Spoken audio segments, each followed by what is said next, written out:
দুনিয়াতে মানুষের বড় সম্পদ হলো সময়। যদি আরো সুন্দর করে বলতে চাই, সবচেয়ে বড় সম্পদ হলো সময়। কারো যদি কিছু হারিয়ে যায় তাহলে ওকে সান্ত্বনা স্বরূপ বলা যেতে পারে বা তার মনে করা উচিত যে আমার সময় আছে। টাকা নাই, পয়সা নাই, জমি জায়গা কিছুই নাই, কিন্তু তার কাছে সময় আছে। এই সময় দিয়ে সে অনেক কিছু করতে পারে যদি ফেভার করে। এই জন্য কিমাতুল জামান ফি হায়াতিল মুসলিম অথবা কিমাতুল ওয়াক্ত। কিমাতুল ওয়াক্ত যারা মাদ্রাসায় পড়েছে ওরা বলতে পারবে যে সময়ের মূল্য, মানে ওটাকে আমরা সময়ের মূল্য রচনাও লিখতাম, ভ্যালু অফ টাইম যেটাকে বলে। এই রচনা লিখতাম ছোটবেলায় ক্লাসে 5, 6, 7, 8, 9 এই ধরনের ক্লাসে এই ভ্যালু অফ টাইম অনেক পড়া হতো, লেখা হতো 2টা নাম্বারের জন্য। আসলে সময়ের মূল্যটা কি ওই খাতা কলমেই তখন থেকে গেছে। পরীক্ষার আগে আগে স্যার 2-4টা রচনা দিয়ে দিতেন, তার মধ্যে থাকতো সময়ের মূল্য, পিতা মাতার কর্তব্য, তারপরে বাংলাদেশের সোনালী আঁশ, জুট ইত্যাদি এইসব নিয়ে পরীক্ষার জন্য পড়ে আবার শেষ। তো সময়ের মূল্য ওই রচনা না লিখে আমরা যদি সময়ের মূল্যকে, সময়টাকে মূল্য দেওয়া শিখতাম তখন থেকে, রচনা না লিখে, তাহলে আমাদের জীবনটা আরো ঝলমলে হতো, আরো সুন্দর হতে পারত। সেজন্য সময়কে আমরা একটু বিবেচনায় নিয়ে আসবো, সময় নিয়ে আমরা আলোচনা করবো। এবং যে একটা বইও আছে যে কিমাতুজ জামান ইনদাল উলামা, আবুল ফাত্তাহ কি যেন নাম, আবুল ফাত্তাহ আব্দুল বুদ্দাহ সম্ভবত নাম, অনেক বড় একটা বই, এখন মনে হয় বাংলাতেও আছে। তো কিমাতুজ জামান ইনদাল উলামা, আলেমদের কাছে সময়ের মূল্য কেমন ছিল আমি ওই সাবজেক্ট আলোচনা করব, কিন্তু এখানে একটা কথা শুধু বলে দিচ্ছি যে তাজকিয়াতুল হুফাজের মধ্যে ইমাম যাহাবী উল্লেখ করেছেন যে হাম্মাদ ইবনে সালামা রাহিমাহুল্লাহ উনি সময়কে এত বেশি মূল্যায়ন করতেন, সময়কে এত বেশি মূল্যায়ন করতেন, মানে উনি গুণে গুণে সময়কে মূল্যায়ন করতেন। তো ওনাকে যদি বলা হতো যে আপনার আগামীকাল মৃত্যু, যদি বলা হয় তাকে যে আগামীকাল আপনার মৃত্যু হবে, তাহলে মৃত্যুর ভয়ে উনি যে কোনো আমল বৃদ্ধি করবেন এটার কোনো সুযোগ ছিল না। কথাটা কি বুঝতে পারলেন? যে আমার যদি আগামীকাল মৃত্যু হয় বা মৃত্যুর সংবাদ আসে বা ফাঁসির কাস্টে ঝুলানো হবে, এই ধরনের নিশ্চিত সংবাদ আমাকে পরিবেশন করা হয়, তাহলে এখন থেকে নিয়ে আগামী 24 ঘন্টা আমার কেমন সময় কাটবে। তো সব সময় মুমিনদের জীবনটা এমনই, সেটা হাম্মাদ ইবনে সালামার জীবনীটা উনি প্রমাণ করে গেছেন। উনি এত বেশি আমল করতেন, আমল অতিরিক্ত বা বৃদ্ধি করার কোনো সুযোগ ছিল না, এইভাবে তারা মূল্যায়ন করতেন। আল্লাহ রাব্বুল আলামিন কুরআনুল কারীমের মধ্যে বলছেন ওয়াজআলনাল লাইলা ওয়ান নাহারা আয়াতাইনি ফামাহাউনা আয়াতাল লাইল ওয়াজআলনা আয়াতান নাহারি মুবসিরাতাল লিতাবতাগু ফাদলাম মির রাব্বিকুম। আল্লাহ রাব্বুল আলামিন নিদর্শন হিসাবে তোমাদের সামনে খাড়া করেছেন রাত এবং দিনকে। এটা একটা সময়, রাত দিন এটা সময় না, নাকি বস্তু? এটা সময়। ওয়াজআলনা আয়াতাল লাইলি ওয়াজআলনাল লাইলা ফামাহাউনা আয়াতাল লাইল। আল্লাহ রাব্বুল আলামিন সেই রাতের যে সময়টা, রাতের যে জগৎটা, এটাকে অন্ধকার করে দিয়েছেন। ওয়াজআলনা আয়াতান নাহারি মুবসিরাতাল লিতাবতাগু ফাদলাম মির রাব্বিকুম ওয়া লিতা'লামু আদাদাস সিনিনা ওয়াল হিসাব।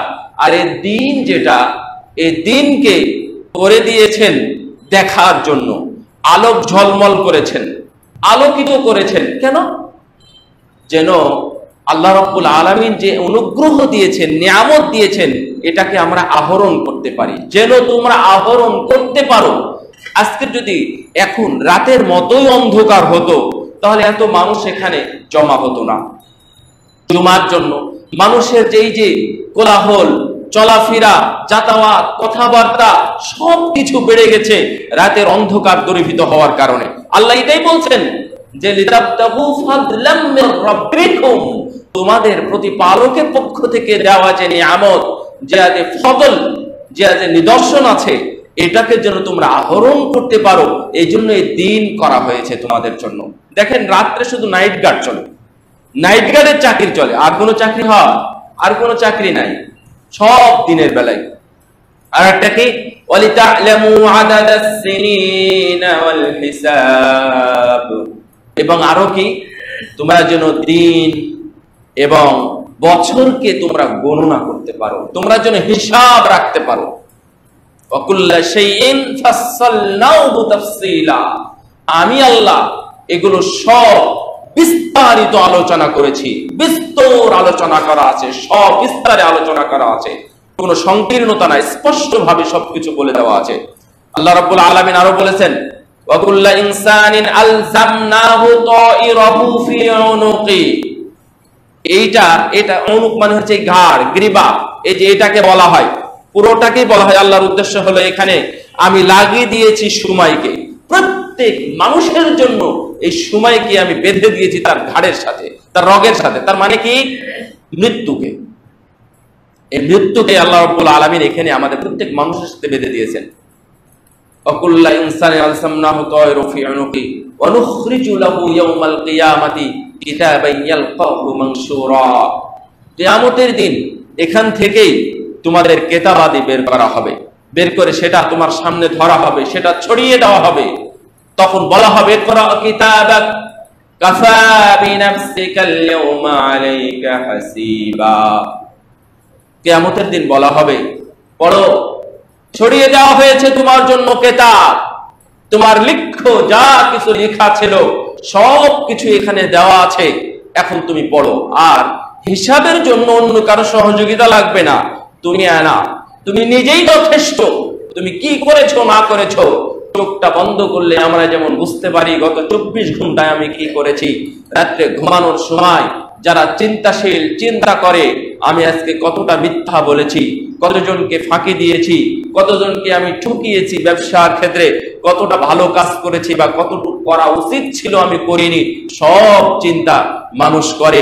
আল্লাহ বলছেন, কাফা বিনাফসিকাল ইয়াওমা আলাইকা হাসিবা, তোমার আত্মা, তোমার জন্য তোমার আত্মাই যথেষ্ট যে তুমি কতটুকু কি করেছো না করেছো। সময় আসে আবার চলে যায়, সময় আসে চলে যায় আবার।